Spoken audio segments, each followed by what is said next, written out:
शुरुआत होती है एक स्टॉक ब्रोकर एजेंसी से। हम यहाँ पर देखते हैं कि सारे क्लिक्स मिलकर पार्टी कर रहे हैं, पर डेविड का मूड बहुत ज्यादा खराब है क्योंकि उसके क्लाइंट की पूरी जिंदगी की जमा पूंजी एक गलत स्टॉक में इन्वेस्ट करने की वजह से डूब चुकी है और इस सब का जिम्मेदार वो डेविड को समझ रहा है। वो डेविड को बहुत ज्यादा बुरा भला कहता है और इस सब की वजह से डेविड का मूड बहुत ज्यादा ऑफ हो जाता है और वो फौरन ही घर जाने की तैयारी करने लगता है। लेकिन यहाँ पर उसका फ्रेंड कोरी उसे पार्टी करने के लिए रोक लेता है और उसे ये भी बताता है कि एमिली का आज इस ऑफिस में आखिरी दिन है। असल में कोरी जानता है कि डेविड काफी टाइम से एमिली को पसंद करता है, पर वो आज तक ये बात एमिली को बता नहीं पाया। ये सुनकर डेविड को भी ऑफिस में रुकना पड़ जाता है। ये लोग पार्टी एंजॉय करते हैं और उसके बाद जब एमिली घर जाने ही वाली होती है तब डेविड उससे बात करने की कोशिश करता है, पर पूरी तरह हिम्मत नहीं कर पाता और एमिली यहाँ से चली जाती है। उसे बहुत ज्यादा रिग्रेट होता है। उसे ऐसा भी फील होता है कि अगर उसने आज अपनी फीलिंग्स नहीं शो की तो वो कभी कर भी नहीं पाएगा। इसलिए वो किसी की हैट उठाता है और बहाने से एमिली को रोक लेता है और कहता है कि शायद तुम्हारी हैट वहाँ रह गई, पर एमिली बताती है कि मेरी हैट नहीं है। ये बात वैसे डेविड भी जानता था, लेकिन फिर इस सब की वजह से इन्हें बात करने का मौका मिल जाता है और डेविड नोटिस करता है कि एमिली को टैक्सी नहीं मिल रही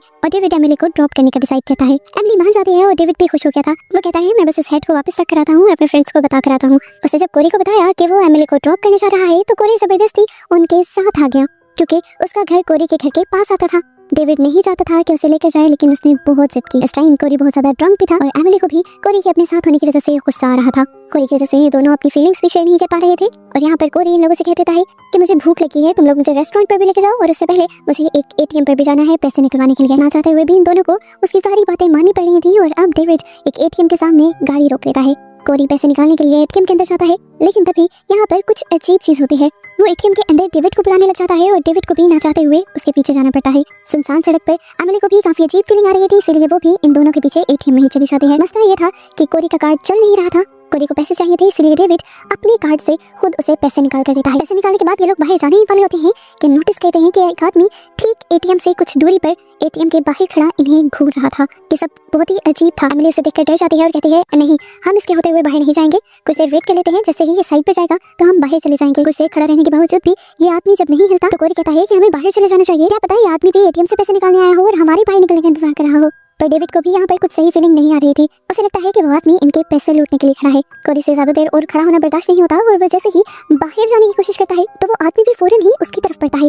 डेविड और एमिली कोरी को अंदर कर लेते हैं और ये लोग दोबारा एटीएम का दरवाजा बंद कर देते हैं। रोड इस टाइम बिल्कुल सुनसान था। इन लोगों ने नोटिस किया कि दूर से एक आदमी एक डॉग लिए यहाँ पर आ रहा था। बाहर खड़े हुए उस अजीब आदमी ने भी दूसरे आदमी को आते हुए देखा और भागकर उसके पास गया और उसे किसी चीज से हिट करते हुए उसने पहले जमीन पर गिराया और फिर बुरी तरह उसका हेड क्रश करते हुए उसे मार डाला। इन तीनों ने पहली मर्तबा अपनी आंखों के सामने मर्डर होते देखा था। ये तीनों ही बहुत ज्यादा पैनिक हो जाते हैं। करते हुए इनके जहन में पहला जो ख्याल आया वो पुलिस को कॉल करने का था, लेकिन एमिली का फोन कार में रह गया था जबकि कोरी अपना फोन ऑफिस में ही भुलाया था और डेविड का फोन डेड हो चुका था। ये लोग बुरी तरह फंस गए थे यहाँ। अब वो एटीएम में ही फोन ढूंढने लग जाते हैं कि कहीं यहाँ पर कोई इमरजेंसी कॉल के लिए फोन लगाया हो, पर एटीएम में ऐसा कुछ नहीं था।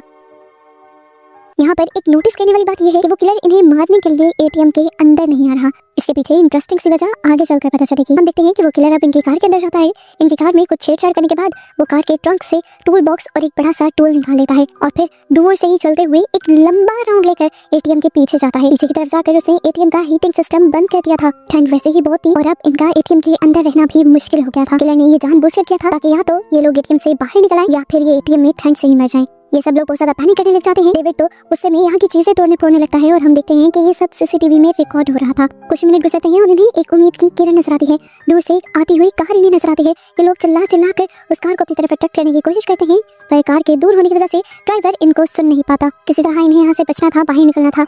इनको लगता है कि किलर जरूर इनके पैसे के पीछे है, इसलिए डेविड अपने एटीएम से सारे पैसे निकाल लेता है। एमिली अपनी सारी ज्वेलरी दे देती है और डेविड अपनी वॉच भी। ये लोग किलर से डील करने के लिए बाहर निकलते हैं। डेविड के बाहर निकलते ही किलर उसके करीब आ गया था। वो किलर से कहता है आपको जो कुछ भी चाहिए आप रख लें, बस हमारी जान छोड़ दें। कहते हुए वो किलर के आगे वो इन्वेलप कर रहा था, लेकिन किलर जब आगे नहीं बढ़ता तो डेविड वो इन्वेलप किलर के कदमों में फेंक देता है और कुछ देर तक नोटिस करता है कि किलर ने अभी तक उस इन्वेलप पर ध्यान भी नहीं दिया था। इसका मतलब था कि किलर को पैसे की जरूरत नहीं थी। डेविड और भी डर गया, एटीएम से तो बाहर निकल गया था। वो भागकर अपनी कार के अंदर जाकर बैठ जाता है, लेकिन यहाँ पर एक ट्विस्ट पता चलता है कि जब किलर पहले कार में बैठा था तब उसने इसकी इग्निशन वायर्स काट दी थी, जिसकी वजह से कार स्टार्ट नहीं हो रही थी। वो बहुत ही ज्यादा पैनिक करने लग जाता है इसी दौरान उसे याद आता है कि एमिली का फोन यहीं पर था। वो पुलिस को कॉल करने ही वाला था उस फोन को उठाकर, पर तभी किलर वहां आ गया और उसने आते ही डेविड को पकड़ लिया। डेविड अपनी जान बचाने की कोशिश करता है और इस सब के दौरान उसके हाथ में मौजूद एमिली का फोन भी वहीं गिर जाता है। किलर भी उसे मारना चाहता था, लेकिन डेविड ने अपने आप को छुड़वा ही लिया और किलर के हाथ में रह गया बस उसका कोट। जल्दी से भागकर वो वापस एटीएम के अंदर आ गया और अब बाहर सर्दी में से आने की वजह से उसकी हालत भी काफी ज्यादा खराब हो रही थी। कोट भी उसके पास नहीं रहा था, इसलिए एमिली उसे अपना कोट उतार कर देती है और उसकी हालत को संभालने की कोशिश करती है। बाहर हमें दिखाया जाता है कि किलर यहाँ से एमिली का फोन उठाता है और उनके दिए हुए पैसे और ज्वेलरी उठाकर उन्हें की कार की डिक्की में डाल देता है, जैसे उन्हें इन चीजों से कोई मतलब ना हो। वो सिर्फ इन्हें मारना चाहता था, ये नहीं, वो एक साइकोपैथ था, एक दिमागी मरीज जिसे लोगों को मारने में मजा आता है। काफी देर तक ये लोग दोबारा एटीएम के अंदर फंसे रहते हैं और फिर एमिली के दिमाग में एक आइडिया आता है और वो अपने लिपस्टिक के जरिए एटीएम के ग्लास पर हेल्प लिख देती है। लेकिन यहाँ से जब कोई गुजर ही नहीं रहा था तो हेल्प करने के लिए कौन आता। ये लोग अब पीछे की दीवार को तोड़ना शुरू कर देते हैं ताकि वहाँ से बाहर निकल पाए, लेकिन वो दीवार सीमेंट की बनी थी और ये लोग बाहर नहीं निकल पाते। तभी अचानक से एमिली के दिमाग में एक और आइडिया आता है। उसे याद आता है कि ये उसका एक कानून है। उसे याद आता है कि जब भी एटीएम के अंदर रॉन्ग पिन डाली जाती है तो सिग्नल्स फौरन पुलिस को जाते हैं, क्योंकि अक्सर चोर भी ये सब करने आ जाते हैं। इस तरह शायद पुलिस को सिग्नल मिल जाए और वो यहाँ पर आ जाए। वो अब डेविड का कार्ड डालकर उल्टी पिन डालती है। 2-3 मरतबा ट्राई करने के बाद डेविड का कार्ड मशीन में फंस जाता है और यहाँ पे एमिली को उम्मीद मिलती है कि हो सकता है सिग्नल्स पुलिस तक पहुँच गए हों। पुलिस के यहाँ आने तक भी इन्हें वेट करना था। इस टाइम ठंड इतनी ज्यादा बढ़ गई थी कि तीनों से सांस तक नहीं लिया जा रहा था। ये लोग अब एक दूसरे के हाथ रब करने लग जाते हैं और तभी यहाँ पर इन्हें फाइनली पुलिस कार आती दिखाई देती है। लेकिन पता चलता है कि इसके अंदर कोई शेरिफ नहीं था, बल्कि एक सिक्योरिटी गार्ड था जिसके पास गन तक नहीं थी। वो ग्लास पर लिखा हुआ हेल्प भी देख लेता है और इनकी तरफ बढ़ने की कोशिश करता है, लेकिन इसी दौरान वो किलर भी उसके पीछे आ जाता है।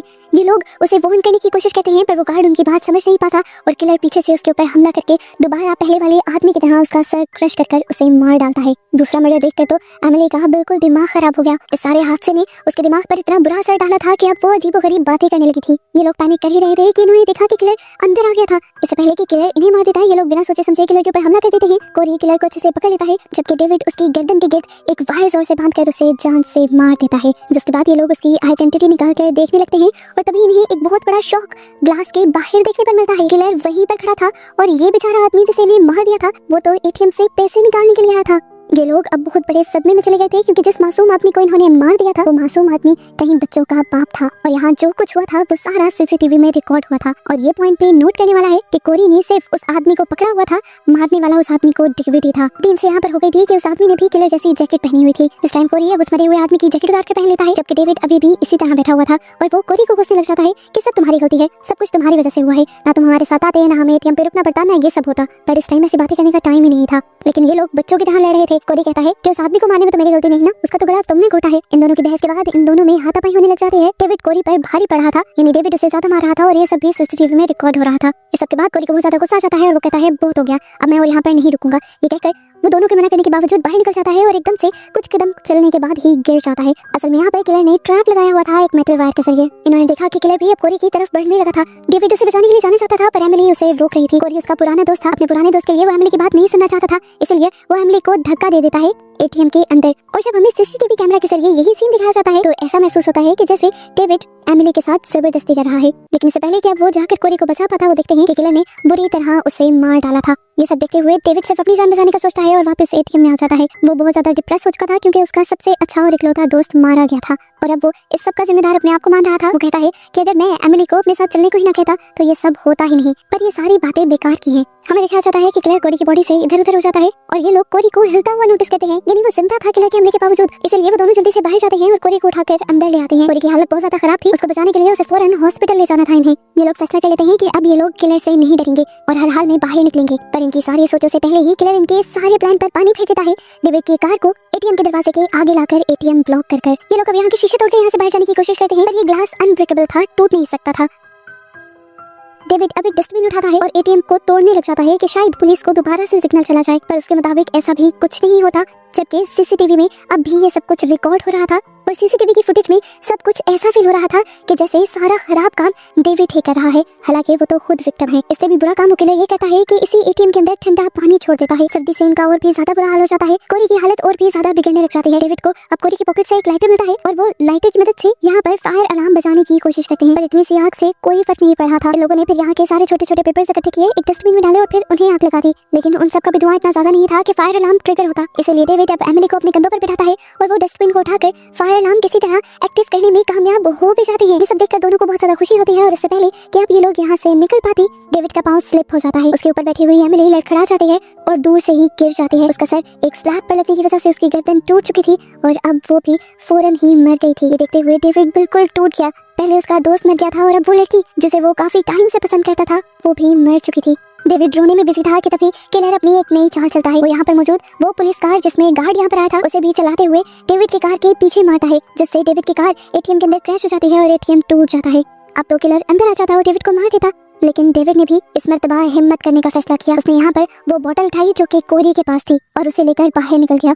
उसे यहाँ पर काफी देर तक तो किलर नहीं नजर आया, फिर उसे दूर एक चेयर पर बैठा किलर नजर आया। उसने उस बोतल के अंदर लाठी चलाकर फेंका और उसे फेंक दिया बिल्कुल किलर के पास। किलर के पास एक धमाका हुआ और वहीं पर किलर जलकर मारा गया। लेकिन क्या किलर से जितना इतना आसान था? देखने को मिला कि ये बॉडी उसी सिक्योरिटी गार्ड की थी जिसे भी किलर ने ही मारा था और किलर ने ये सब कुछ सिर्फ डेविड का ध्यान भटकाने के लिए किया था। अब यहाँ पर किलर उसकी तरफ पड़ने वाला था, लेकिन तभी पुलिस की कार यहाँ आती दिखाई देती है। इतने सारे जो एटीएम से रॉन्ग सिग्नल्स इन्होंने भेजे थे वो अब काम कर रहे थे और पुलिस इस टाइम बहुत ही गलत टाइम पे आई थी। पुलिस को देखते ही किलर तो छुप जाता है, लेकिन डेविड बुरे हालात में पकड़ा जाता है। डेविड ने पुलिस को सारी बातें बताने की कोशिश की थी कि किस तरह ये सब कुछ हुआ था, लेकिन जब पुलिस यहाँ का सीसीटीवी चेक करती है तो उन्हें ये सारा सीन इस तरह का दिखाई देता है कि इसमें किलर कोई और नहीं बल्कि डेविड है, क्योंकि सबसे पहले एग्जॉस्ट होकर एटीएम की चीजें तोड़ने के साथ उस शरीफ आदमी को भी डेविड ने ही मारा था और उसके बाद एमिली भी डेविड की वजह से ही गिरी थी। इन सारी चीजों को देखते हुए डेविड ही एक मर्डर लग रहा था और किलर तो यहाँ कैप्चर ही नहीं हुआ था। और यहाँ आकर रीजन रिवील होती है कि क्यों वो किलर एटीएम के पास नहीं आ रहा था। वो साइकोपैथ था,